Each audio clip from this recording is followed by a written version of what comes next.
कृषि कानूनों के खिलाफ आंदोलन कर रहे किसानों से केंद्रीय कृषि मंत्री नरेंद्र सिंह तोमर ने फिर एक बार बातचीत की अपील की है।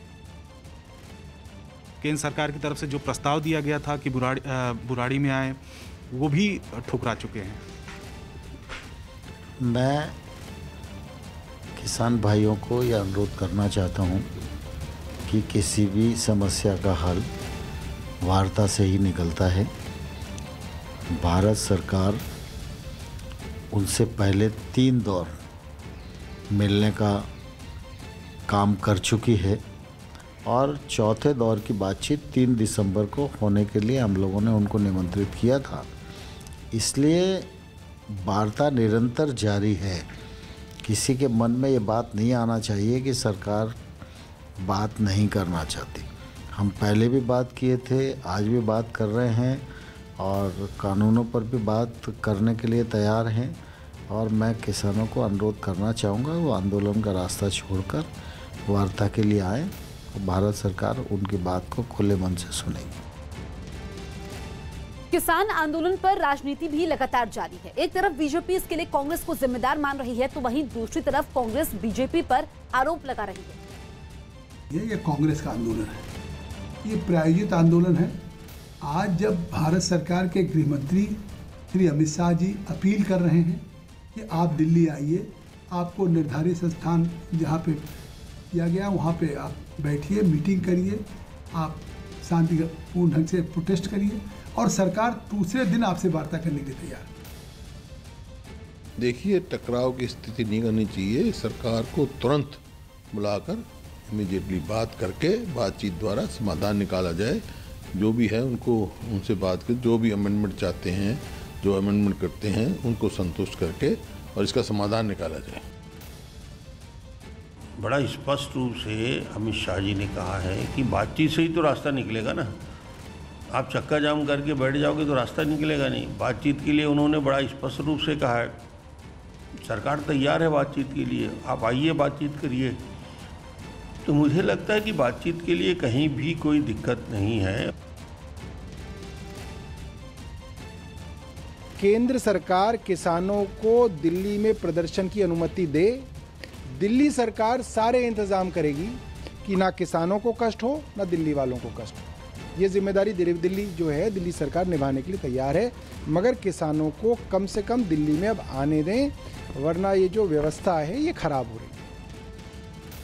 अमित शाह कहते हैं कि मैं बात करने के लिए तैयार हूँ। वो इस देश के राजा नहीं हैं, जनता की चुनी हुई सरकार के गृह मंत्री हैं। उन्हें चाहिए कि जहां लाखों किसान बैठा हुआ है वहां जाएं, जाके उनसे बात करें। हैदराबाद में म्युनिसिपल इलेक्शन है और गृह मंत्री आकर कैंपेन कर सकते हैं लोगों के साथ, और किसान जो है दिल्ली में प्रोटेस्ट नहीं कर सकता। जो किसान जो हमारे टेबल पर रोटी और चावल रख रहा है, खाने के लिए खाना रख रहा है, आप उनसे नहीं बात करेंगे। प्रधानमंत्री को अपना दिल बड़ा करना चाहिए। प्रधानमंत्री को उनको अपने पास बुलाकर बात करनी चाहिए और उनकी डिमांड जेन्युइन है। पाकिस्तान अपनी हरकतों से बाज नहीं आ रहा है। कई बार अंतर्राष्ट्रीय स्तर पर अपनी भद्द पिटवा चुकाने के बाद भी कश्मीर मुद्दे का दाग अनापना नहीं छोड़ता। पाकिस्तान ने दावा किया था कि इस्लामिक देशों के संगठन OIC ने कश्मीर को लेकर प्रस्ताव पास किया है, जिसको भारतीय विदेश मंत्रालय ने सिरे से खारिज कर दिया है। दरअसल 27 से 29 नवंबर को नाइजर के नियामी में हुई OIC के विदेश मंत्रियों की बैठक में जम्मू कश्मीर की नीतियों को लेकर भारत का जिक्र हुआ था, जिस पर भारत ने कड़ा ऐतराज जताया था। विदेश मंत्रालय ने कहा कि भारत से जुड़े आंतरिक मामले में OIC का कोई अधिकार नहीं। कश्मीर भारत का आंतरिक मामला और भारत का भिन्न अंग है। विदेश मंत्रालय ने कहा कि अफसोसजनक है कि OIC एक खास देश को अपने इस्तेमाल की इजाजत देता है जो भारत के खिलाफ प्रोपेगेंडा चलाता है और जिसका रिकॉर्ड धार्मिक असहिष्णुता और अल्पसंख्यक के मामले में घटिया है। इजराइल की राजधानी यरूशलेम में पीएम बेंयामिन नेतन्याहू के खिलाफ प्रदर्शन कर रहे लोगों की पुलिस से झड़प हुई।